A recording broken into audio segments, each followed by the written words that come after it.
Okay, it seems everyone's on time. So I think we have 30 to 40 minutes to discuss, and I will separate two rounds. I think the first round I will ask some question additional for all the speaker. Then the second round I will open some question for the audience here. And it's amazing for me because I can see all the topics in different cities around the world. So I try to separate for three issues. I think the first one is science and applications. And the second one will be vision and planning. And the third one will be government's engagement and commitment. And let me run the first issue on science and application.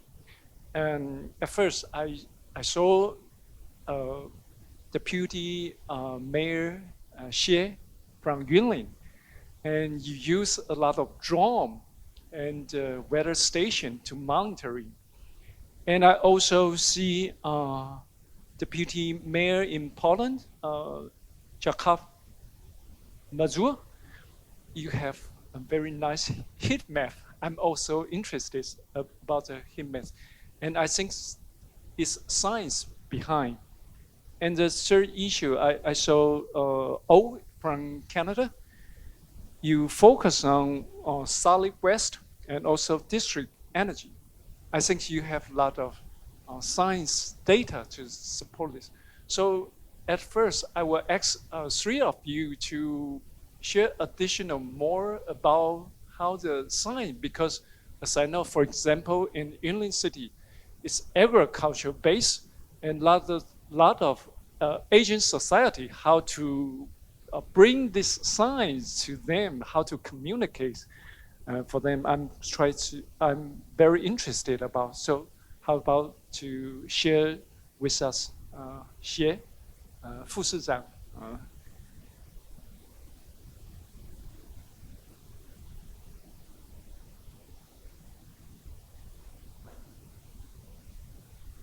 Excuse me, could you explain a little more that IMI is based on the agriculture, but your problem or the question or topic is, would you explain more? Yeah, I mean, because we use a lot of science data and to bring this information to farmers or for the local people. Okay. Yeah, how to bring this knowledge if there's some challenge for yeah, so that's the reason why we need to have the to use the smart technology.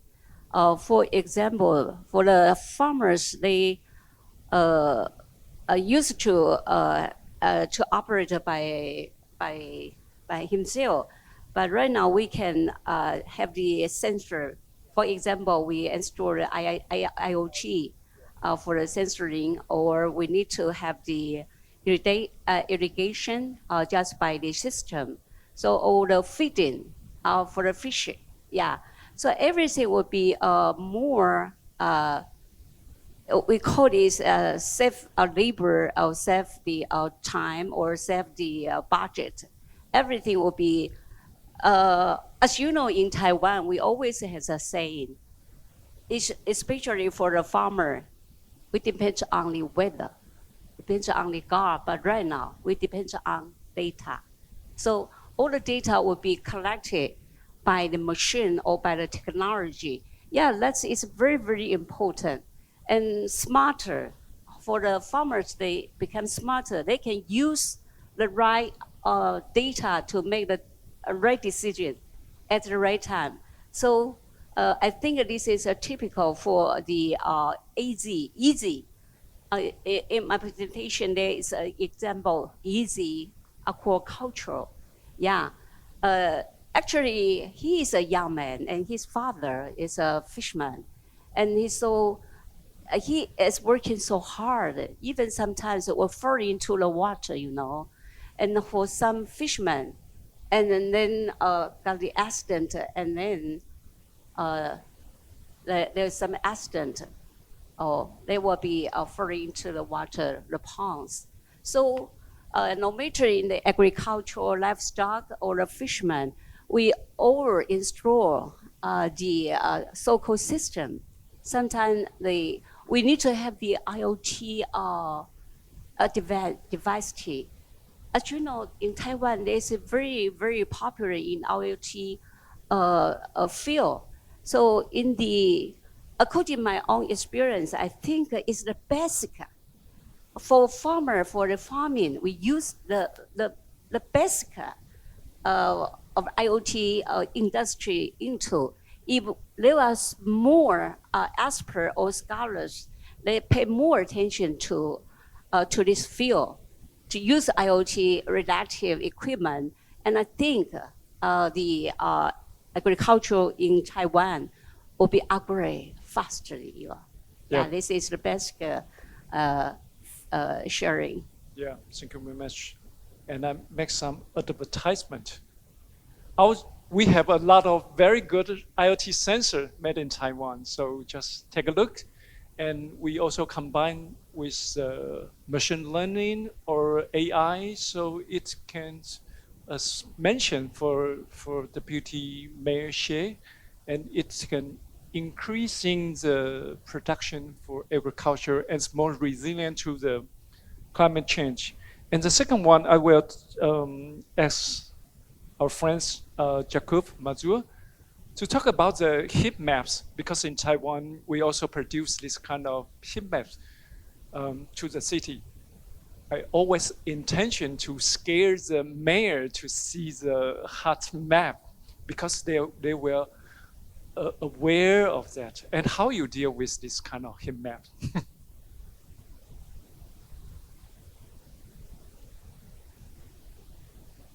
Should work. Yeah. Okay.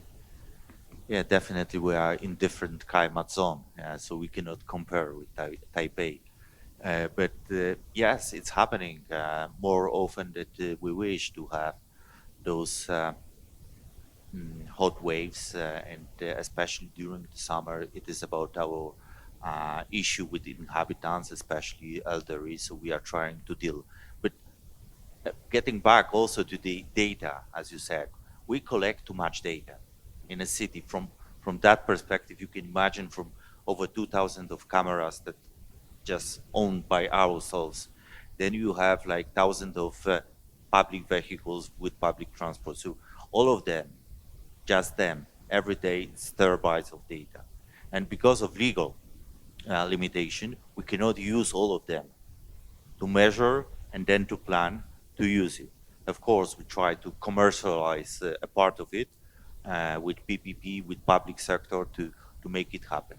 But what I see right now, especially since last 2 years, that the implementation of AI and those kind of interfaces and solutions that generates the ready-to-use data that is gathered and it's synthesized is more and more useful. For instance, we have also those 6 satellites that are produced in my city. It's nano satellites, and they are measured not only the property but also heat zones.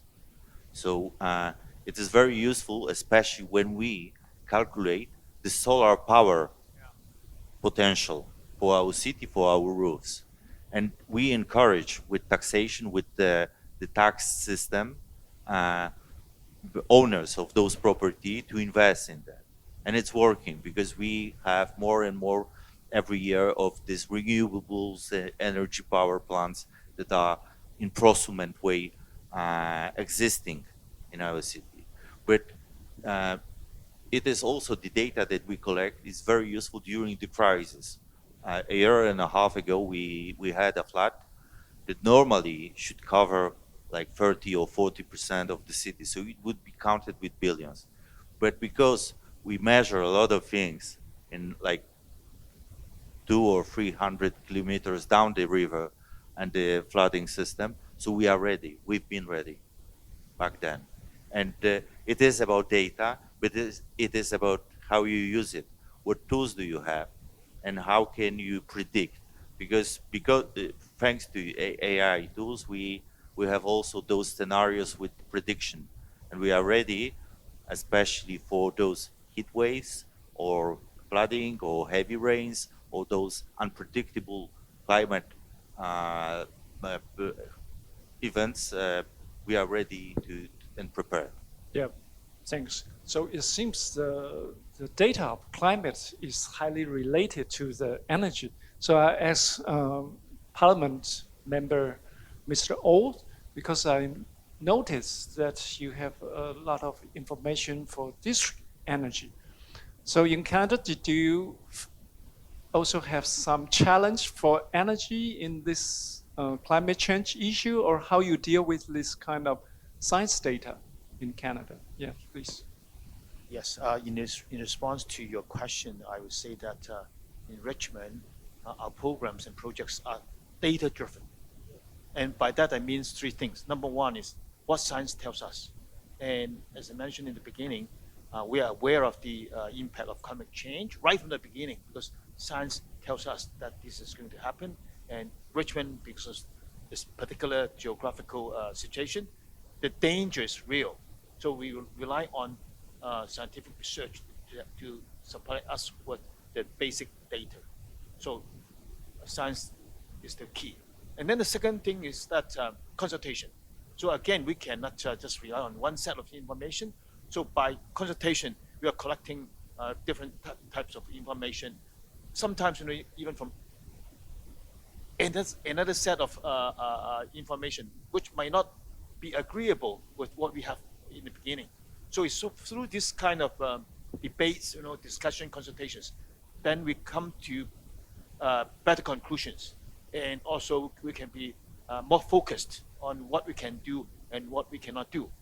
And then the third thing, when I mentioned data-driven, means in the process, we receive constant and continuous feedback from the results to give us, what we should do next.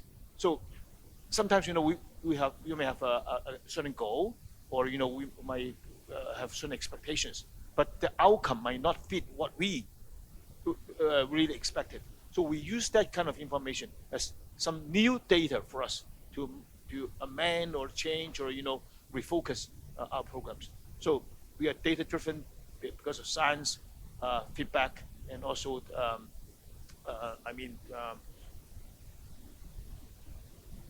consultation. Yeah. Okay. Thank you. So based on the science data, then we move to planning and also vision, because I saw Paul and Alexandra, you mentioned green and blue infrastructure.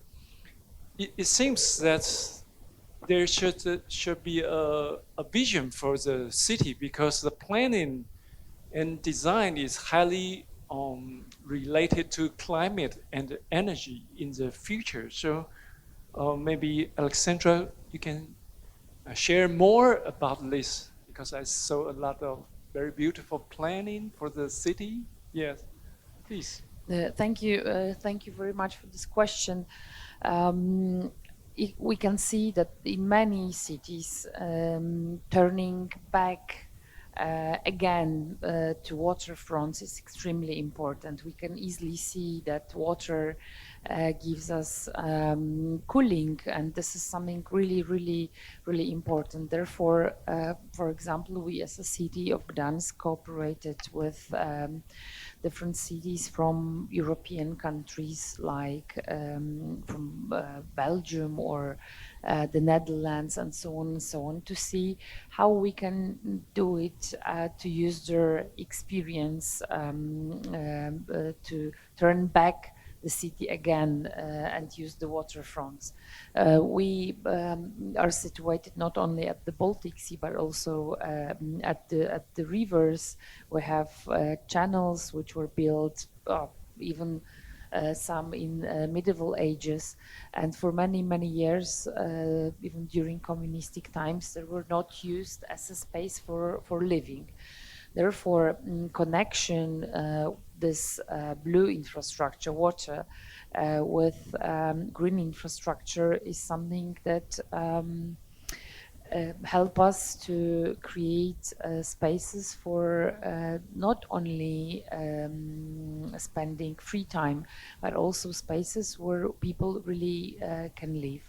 And we can see a lot of those examples. Of course, we need to make it a secure space, because being close to the sea, we also have problems with flooding, and first of all, the space need to be secure and safe for living.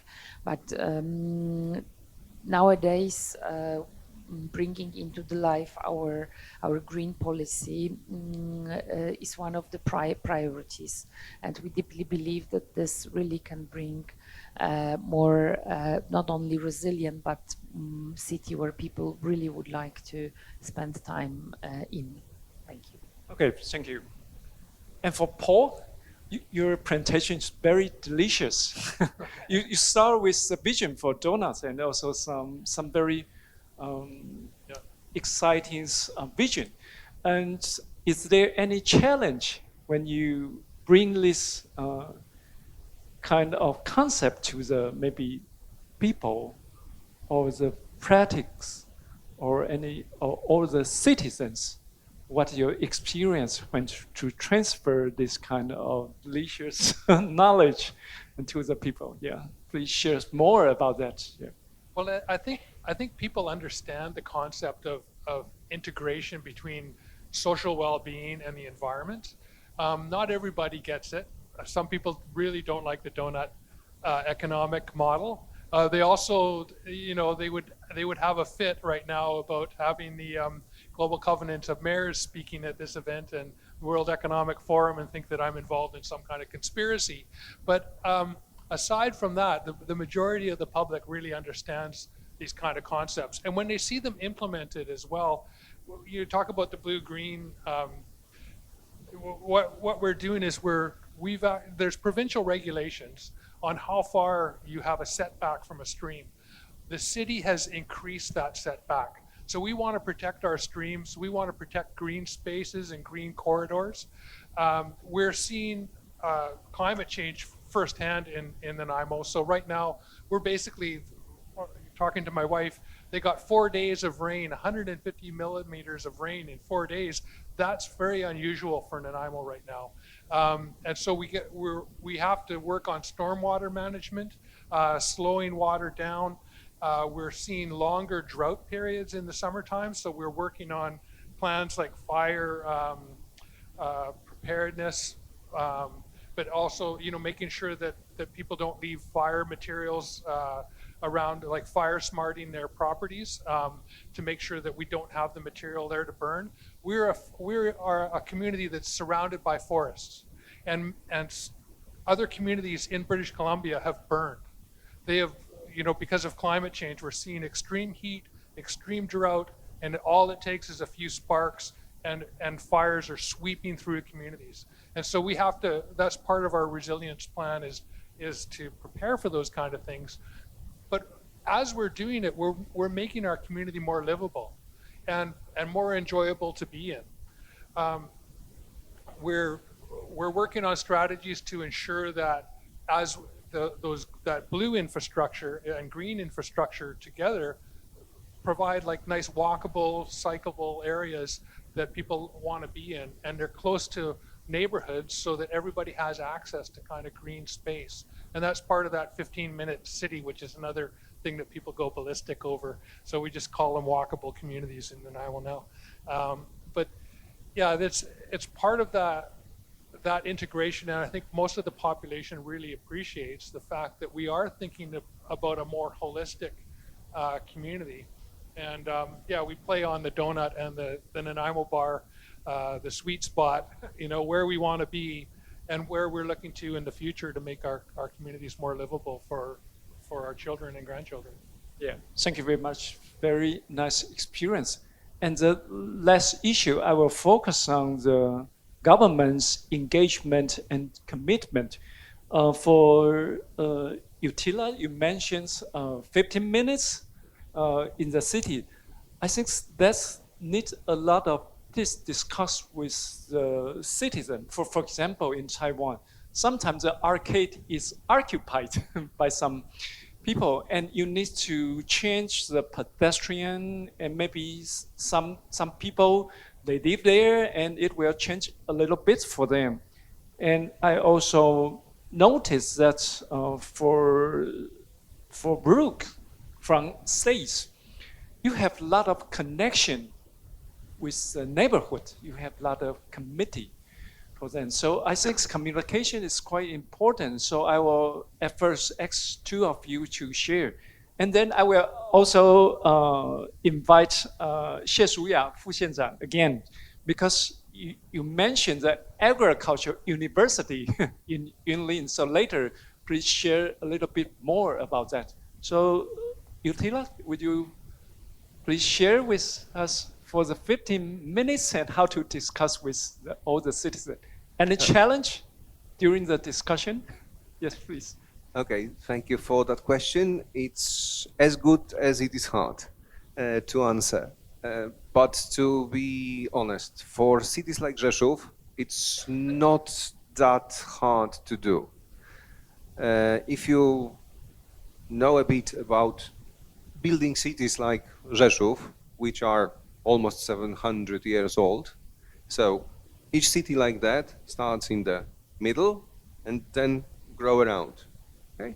So when institutions of central institutions start to be placed, they are around the center, around the city center. So the issue which is most important is to create ways to communicate from the outskirts to the city center. Once you are in a city center, it's easy. So the biggest issue we are dealing with now is to reorganize the public transport. We are thinking very, very, very hard whether to turn the city center off totally or not, because that will be a huge point of discussion with our citizens, because they are used to communicate through the city in a certain way. And the change cannot be revolution, it has to be evolution. And we have started it by aggregating data. Then we put it through a lot of very complicated, also AI tools, to create new paths for public transportation, to change the way people think of using it. The old way of thinking is like you use one bus to go from point A to point B. The new idea is to create spaces when you can change the line. So you go from the outskirts somewhere near city center, then change line and go further. It doesn't sound like really wow in any way, but it has two biggest issues. We have to change the way people think, and we have to recreate all the public transport structure, which will probably take us next 2 years, maybe. And that's the biggest issue. Otherwise, you can create space of the city, even if the outskirts, remembering about very easy things. If you remember old westerns, each city was a church, pub, post office. Yeah? So, having that in mind, you know what citizen needs to have an easy life.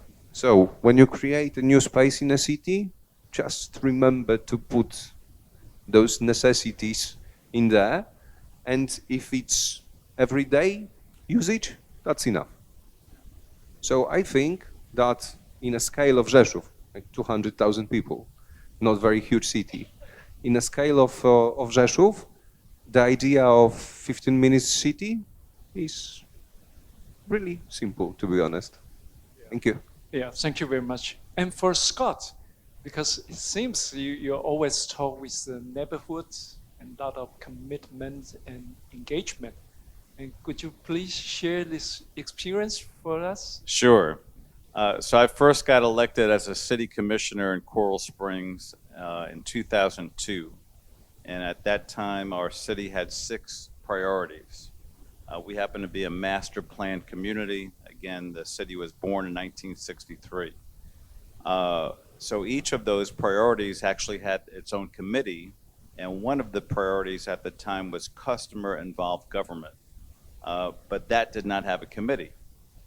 So I asked my commission, I was the new fellow on the block with 4 commissioners and a mayor with a lot of experience, if we could have a committee and could I potentially engage that. And we did, and I've been the liaison ever since I've been on the council. And what that is, it's a bridge between the commission, the city commission, political leaders, and the community. So we encourage people to be connected in their areas of whether it's their neighborhood, whether it's their church, whether it's their temple, their sports league, to be a representative of the 5 of us. And of course, they are also educators for us. So they tell us about things that are important to them. We started a neighborhood action committee as a result of a relatively new commissioner coming on board who had that vision, and that's been going very, very well. We have a youth committee.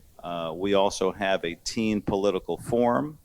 I've done mayor for the day and city commissioner for the day for many, many years. We were the first city in the state of Florida to have interactive Facebook.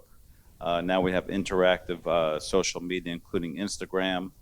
And we have so many ways of communicating and engaging with our public, including the Budget Academy that I mentioned before, that we generally have a lot of buy-in, but also I'm a much smarter mayor because I listen a lot and I'm out there in the community. We have another program that's for both physical and mental health. It's called Move with the Mayor. It's modeled on a program in the U.S. that we did not start, but I added the movement, and we have Move with the Commissioner, and we have City Commission Connection, where 5th graders come to us every year, and they'll run like a city commission meeting that we support them in. So we have a lot of engagement, and of course, if you engage the youth, you engage the parents. If you educate the youth, you educate the parents. And I think really involving and engaging our youth is very important. I happen to meet somebody here, this gentleman, Alex, from Michigan. He was an elected official at 19 years old. So I give you kudos, and he's been in government now for about 12 years. So engaging the youth is so important, and I think that's all I have. Oh, we also started very recently something called Rumor Has It. So if there's a rumor about something, you can check on our website and we can dispel that rumor. So a lot of engagement. I think overall we have about 48 different ways of engaging with our community. And if you want to reach me, I'm sbrook@coralsprings.gov. Again, my email is sbrook@coralsprings.gov. We have very innovative people, came on long before me, and they'll be here long after me. It's a very unique, beautiful community for families. Thank you for the question. Yeah, thank you. So you just mentioned the education. I think later in Yunlin County, and a very special agricultural university. I'm wondering, is there a professor there, and who is the students?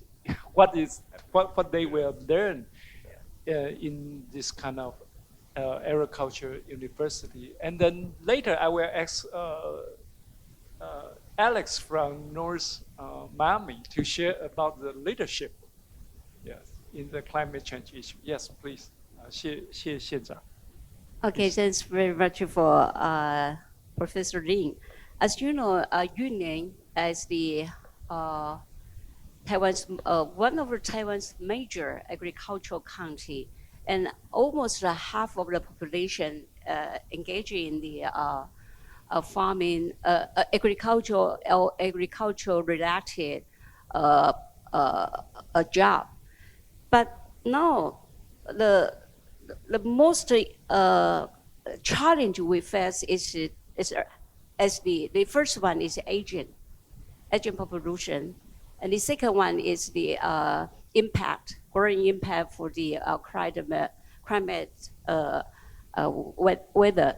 So I wonder if you have engaged in the farming work. It was very hard work, you know, in the sunshine, in the rain, or in the cold, strong wind.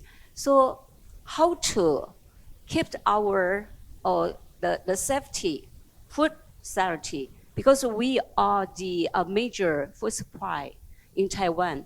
As I mentioned in the presentation, last year the agricultural output is NT 94.8 billion, ranked first in Taiwan. So we try to have this solution. In Yunnan, there are two universities. The first one is Yunnan Tech, and the other one is Taiwan Formosa. Yeah, but Eastern, there's no agricultural or farming department. But I think now we need to integrate for the agriculture. We need to have the technique, and the other one we need to. You have very good production, but you need to have the channel, or you need to have the good branding, or you need to have the popular exhibition or something else. So we try to coordinate the nearby university, and that works. The good example is for the Formosa University. We asked them to set a smart agricultural college. Yeah, the student is the farmer, especially for the young man. For the elder, no. He is the master. Yeah, and for the young people, young generation, they have the new idea and they want to work smart, not work hard. Yeah, so you need to have the technology. You need to have the technology. They want to have their family life. They need to see the movies with their families. So it just work one touch. Use the smartphone. So that's the. I think this is a very good integration or integration between local college and the farmer. So the courses or the curriculum is designed is on request. For example, I'm the farmer A. I say I need to have the course for branding, or I need to have some course for the video making.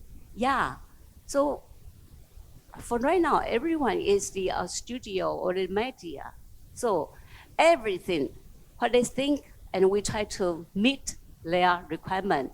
And we have a very good corporate partner as the UNTEC or Formosa University. I think if they have some idea, we could meet their requirement. And thanks for the professor, especially for UNTEC or Formosa, they are wonderful like you. Thanks. Yeah, I try to extend a little bit more about Deputy Mayor Xie mentioned, because I have also teach for about 10 years in Formosa University in Department of Leisure and Recreation. We have a project like University Responsibility, Social Responsibility Project. That means the government gives the money to the university, but university should bring the students and to talk with the county or the city and to find what they need and to bring this knowledge to the local people or learn from the local people. And it is required for the classes. So we call it USR, University Social Responsibility Project. And this pushed the professor to go to the real area of the city, I think is a very good example, not only for Yunlin, all the cities in Taiwan, they have this kind of project. So I think for agriculture, you need some young people to include or involve in this field. And I think a member of parliament, oh, Yeah, I think since- you are going to share. Yeah, please. Yes, to- since to agriculture is respond, being yeah. mentioned, I'm very excited about this, and I want to share the experience in Richmond. Now, actually, Richmond protected about 39% of our land in farming. So, if you count farming land and also park land in Richmond, it's about 49%, right? So, farming is important to our community. And I just want to mention that in Richmond, we have a Polytechnic University, and they have a farming school. And there's a partnership between the city and the university. So right in the center of our city, we donated, I forgot the exact number, but we donated some land for the university to create a urban farming research center. So it's a partnership between the city and the university. And I think we are proud to claim that this is probably the largest urban farming institute in North America. So I would invite your institutions to visit our city and also maybe talk to the university for some kind of cooperation. What's interesting to me is that in the last 10 years, we discovered that there's a revival of interest in farming for the younger generation. So in the past, we felt that only the older generation, the farmers, and then the young people don't want to be farmers. But this has changed. So we're seeing more and more students, at least in Richmond, enrolling in this farming program. And even some Chinese parents would agree to let their children to study farming. Because I think traditionally, Chinese people would say, farming has no future, right? They want their younger generation to become professionals. But right now in Richmond, we see a change. So, I think it's exciting, and I encourage that some kind of a communication and partnership can go between Taiwan or in other cities with Richmond. Yeah, thank you. And I will move to Alex from North Miami because you mentioned about the leadership. I think it combines the science, the government, and the vision, and also education and commitment. Would you please share a little bit more what you have done or what you have challenged for this concept? Yes, please. Indeed, and as I stated before, Florida is the ground zero when it comes to, dealing with climate change, et cetera, and it's extremely hard when we're dealing with our government, which doesn't really think that problem exists, which does create a problem for communities like myself and Mayor Brooke. When you see it in front of you, like you have communities when it rains, I think the mayor mentioned over 150 things of rain. It happens almost on a biweekly issue for us in Florida, and especially with the heating. So leadership, we have to redefine leadership when it comes to folks like mayors who understand or know the importance of climate change and how we deal with it. When you have governments who's bending, local government from enacting rules and policies that wouldn't improve the quality of lives of our residents. So it does create a challenge for us. So again, the leadership, it has to be somewhat creative in terms of how do we move forward, how do we find solution. One of the policies that also made it through the Florida legislature last week was bending on what we call DEI, meaning that aside from the net zero, that they are bending us from passing these rules on our local government. They also ban us celebrating even Earth Day or something that's as you know, generic as this. And they have gone as further as, if we do it as local government, the governor gets to remove us from local office. So they've gone in terms of every aspect of the way of making sure that we who support, you know, these type of initiatives, these type of conference, that it doesn't exist. So we really have to rethink and reshape, I guess, our leadership in terms of how do we best support and manage the residents that whom we represent, to make sure that not only that they have the best quality of life, but they understand that we are there trying to navigate and do the best that we can as governments to, you know, do the best that we can for them. Yeah, okay, thank you.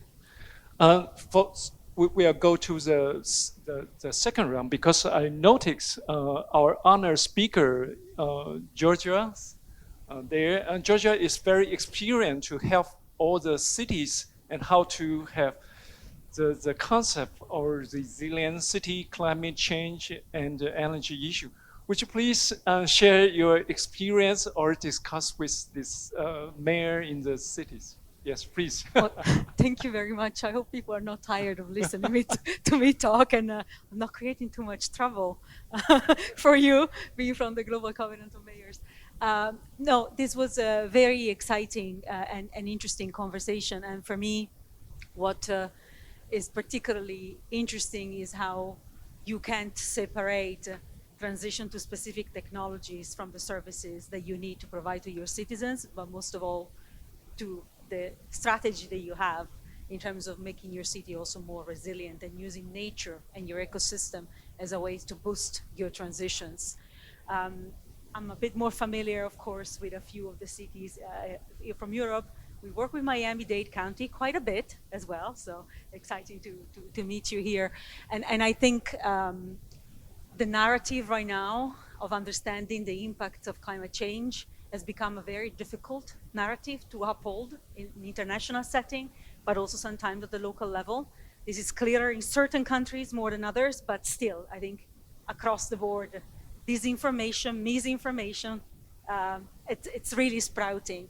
And we didn't talk about that. And you know, the use of AI and the use also of technologies that are digital to also help solve some of these challenges.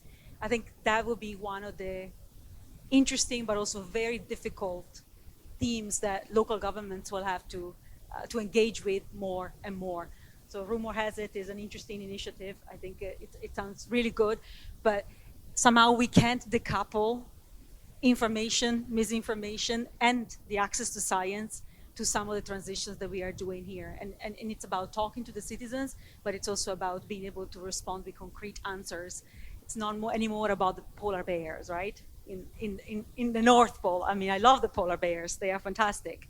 But I think digesting what does it mean for people when you are creating an extra green space, when you are surveilling that your coast is still, your beach is still accessible for people, when you can find your services in 15 minutes just by walking without having to think about how do I get there in a comfortable way.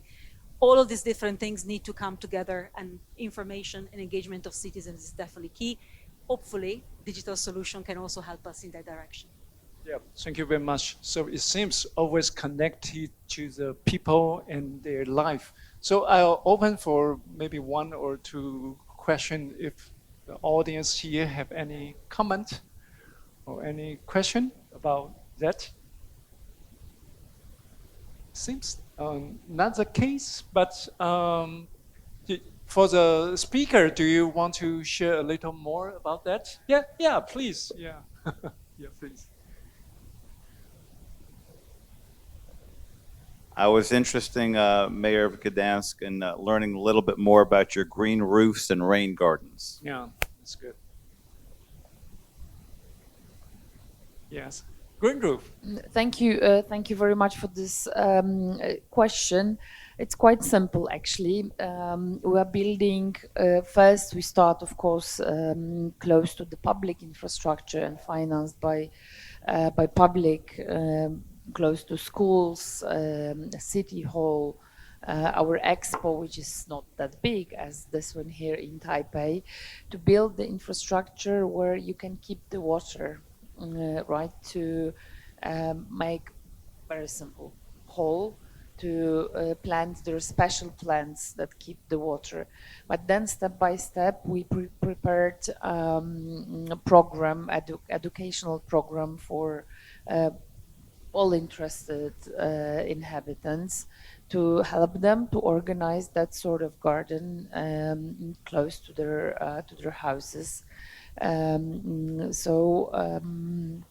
It was also after our experience in 2002, so already 24 years ago, after a big intensive rain, which caused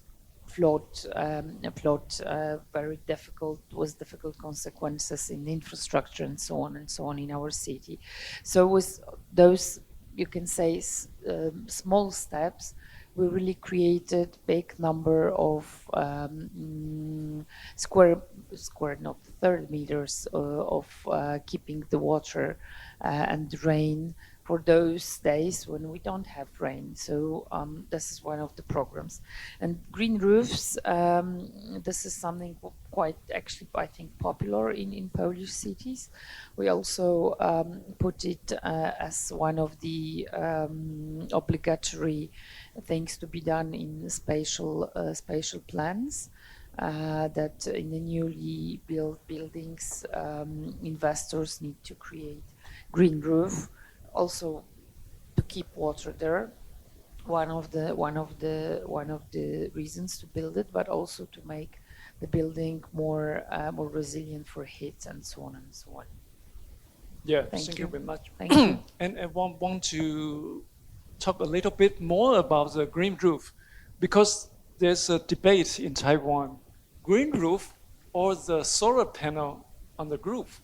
So it's always a debate. You want the nature or you want the energy? I don't have a quite good answer, but always to take care of the climate, energy, ecology, and people's lives together. So yes, would you please, Paul? Yeah, please. Yeah, so when we have development proposals that come to the city of Nanaimo, we have a point system. And so green roofs or solar panels are part of that point system. Also car charging facilities or bike storage or the green amenities around a building. So they're all part of a point system. And that encourages developers. Also affordable housing is part of that point system as well. So we just try to encourage developers along that route to think about those things. And one or the other.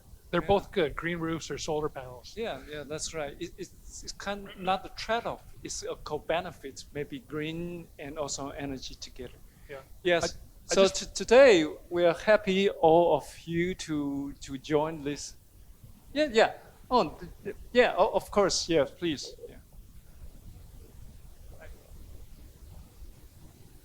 Yeah. Thank you. I just wanted to say thank you for this whole discussion thing. And I'm very thankful for being invited, because I am a first-time mayor, and I need to first-time mayor in the Philippines, and my community is very small, less than 40,000 population. And the whole conversation was very overwhelming, but I learned a lot, and I'm so glad to have been here to listen to all of you and to sort of absorb your experience a little bit. So that's all I wanted to say. Thank you so much. Yeah, thank you. And for Philippines, for climate change, do you suffering like flooding or heat or any issues? Maybe you can share with us, yeah. Or how you deal with that issue. Yeah. Every now and then, yes, the Philippines experiences very heavy storms and heavy flooding. my community specifically, we have we have the mountains and we have rice fields, and then we have a coastal area. And so it's sort of the very most vocal group that talked to me about it is the coastal, because of course the tides begin to run, but also we have a large river in the middle of our city, and unfortunately, a lot of people get swept up in the river during heavy rains because they still need to go to work. They still need to get money for their family. So they still need to commute. They still need to go near the river. And when it gets really bad, bad things happen. So yeah, it still does affect us pretty harshly. Yeah. Okay, thank you very much. In Taiwan, we also have some issue about the elderly people, because some of them, they live alone. So the Department of Environment, we have a project that we alarm the high temperature days, that the volunteer will get the information and go to the elderly people's house and to take care of them. So I think due to the climate change issue, a lot of people are suffering, especially for some vulnerable people, and then we need to have some action or protection for them. So any question or any comment? If no, thank you very much to attend this section. Yeah, thank you very much. Thank you very much, Dr. Lim, for moderating the panel. And thank you to all city representatives for this insightful discussion. Before we conclude, may I invite the moderator and the city representatives onto the stage for a group photo to wrap up this session. Thank you.